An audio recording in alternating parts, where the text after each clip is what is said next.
ओम श्री गुरु जम्भेश्वराय नमो। गुरु जम्भोजी ने जिस दिन सबद्वानी का प्रथम शब्द कहा, उस दिन से उनके घरवालों को यह विश्वास हो गया कि बालक में कोई कमी नहीं है। इसलिए उनके माता पिता ने उनका उपचार कराना बंद कर दिया। लोहट जी अपने गांव के बहुत बड़े पशुपालक थे। उनके पास बहुत से पशु थे जिनको लोहट जी ही जंगल में चराते थे। इस घटना के समय तक लोहट जी बहुत वृद्ध हो गए थे, इसलिए उनके द्वारा पशु चराना संभव नहीं हो रहा था। तब लोहट जी ने पशु चराने का काम गुरु जम्भोजी को सौंप दिया। अपने पिता की आज्ञा पाकर गुरु जम्भोजी गांव के ग्वालों के साथ पशु चराने लग गए। गुरु जम्भोजी ने 27 वर्षों तक जंगल में गाय और अन्य पशु चराए थे। उन्हें अपने पशुओं से बहुत लगाव था।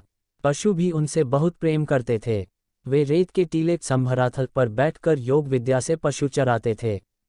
पशु उनकी आज्ञा मानकर जंगल में निश्चित स्थान पर चरते रहते थे। इस काल में गुरु जम्भोजी के साथी ग्वाले उनके कार्यों एवं व्यवहार को देखकर उनके प्रति बहुत आकर्षित हो गए थे। इसके साथ साथ वे अपने कार्यों एवं शक्ति से दूसरे लोगों को भी प्रभावित करते रहते थे। पशु चराते समय ही गुरु जम्भोजी ने अपने साथियों के कहने पर उधरन कान्हावत की सांधें डाकुओं से छुड़वाई थीं। अपनी सांधें मिलने पर उधरन कान्हावत बहुत प्रसन्न हुए थे। उनकी अलौकिक शक्ति के सामने नतमस्तक हो गए थे। गुरु जम्भोजी की अलौकिक शक्ति एवं उनके दिव्य रूप को देखकर उधरन कान्हावत ने गुरु जम्भोजी से निम्नलिखित 4 प्रश्न पूछे थे। 1. आपकी पीठ एवं पेट दिखाई क्यों नहीं देते हैं? 2. आपकी आयु थोड़ी दिखाई देती है, आपका जन्म किस समय का है? 3. आप किस देवता का जप करते हैं? 4. जीव एवं ब्रह्म एक हैं या अलग अलग है? इन प्रश्नों के जवाब में गुरु जम्भोजी ने उधरन कान्हावत के प्रति सबद्वानी के 4 शब्द कहे थे। पशुचारण काल में पीपासर के कुएं के पास ही राव दुदाजी की भेंट गुरु जम्भोजी से हुई थी। दुदाजी हिंदी की प्रसिद्ध कवयित्री मीरा के दादा थे। उन दिनों राव दुदाजी से मेड़ते का राज्य छीन लिया था और वे उसे पुनः प्राप्त करने का प्रयास कर रहे थे। इसी प्रयास में वे एक दिन अपने कुछ सैनिकों के साथ पीपासर के कुएं के पास डेरा डाले हुए थे। उसी समय गुरु जम्भोजी भी अपने पशुओं को लेकर वहां पहुंच गए।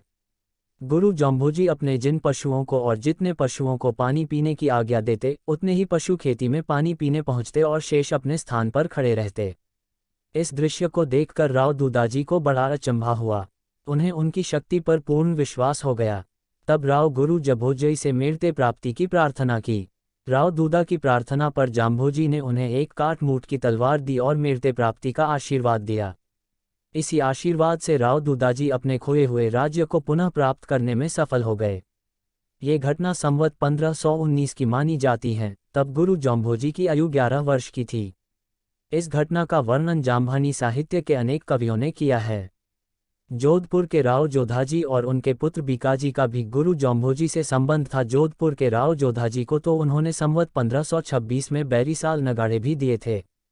पिता पुत्र के एक समझौते के अनुसार राव जोधाजी ने नगाड़े सहित विभिन्न पूजनीय वस्तुएं बीकाजी को देना स्वीकार किया था, पर जो अपने इस वचन को पूरा नहीं कर सके। उनकी मृत्यु के बाद बीकाजी ने जोधपुर पर चढ़ाई करके इन पूजनीय वस्तुओं को प्राप्त किया था। इन वस्तुओं में बैरीसाल नगाड़े भी थे। यहाँ नगाड़े अब बीकानेर के जूनागढ़ में रखे हुए हैं। बीकानेर के राजा दशहरे एवं दीपावली पर इनकी पूजा करते रहे हैं। इससे गुरु जम्भोजी एवं बीकानेर के राजघराने का गहरा संबंध प्रकट होता है। गुरुजी ने कभी भी किसी पाठशाला में शिक्षा ग्रहण नहीं की थी, फिर भी वे सभी बातों के पूर्ण ज्ञाता थे। उनका कोई गुरु भी नहीं था। कुछ लोग गोरखनाथ को गुरु जम्भोजी का गुरु मानते हैं, पर गोरखनाथ तो गुरु शंभोजी से कई सैकड़ों वर्ष पहले हुए थे। साक्षात विष्णु होने के कारण गुरु जम्भोजी को न तो किसी पाठशाला में शिक्षा ग्रहण करने की आवश्यकता थी और न किसी गुरु की। हर माता पिता की तरह गुरु जम्भोजी के माता पिता भी गुरु जम्भोजी का विवाह करना चाहते थे। गुरु जम्भोजी के सामने जब भी उनके विवाह की बात होती तो वे उसे टाल देते थे। उनका उद्देश्य तो संसार के 12 करोड़ जीवों का उद्धार करना था। इसलिए उन्होंने अपने माता पिता को आजीवन ब्रह्मचारी रहने का अपना निर्णय बता दिया। इसी कारण गुरु जम्भोजी के माता पिता उनका विवाह करने में सफल नहीं हुए और उन्होंने गुरु जम्भोजी के निर्णय को स्वीकार कर लिया। संवत 1540 की चैत्र सुदी नवमी को लोहट जी का स्वर्गवास हो गया। लोहट जी के स्वर्गवास के 5 माह बाद संवत 1540 की भादो बदी पूर्णिमा को हौंसा देवी का स्वर्गवास हो गया। अपने माता पिता के स्वर्गवास के बाद गुरु जम्भोजी ने अपनी सारी पैतृक संपत्ति अपने परिवार एवं गरीबों में बांट दी और स्वयं समभराथल पर रहने लग गए। बाद में यही उनका स्थायी निवास स्थान रहा था।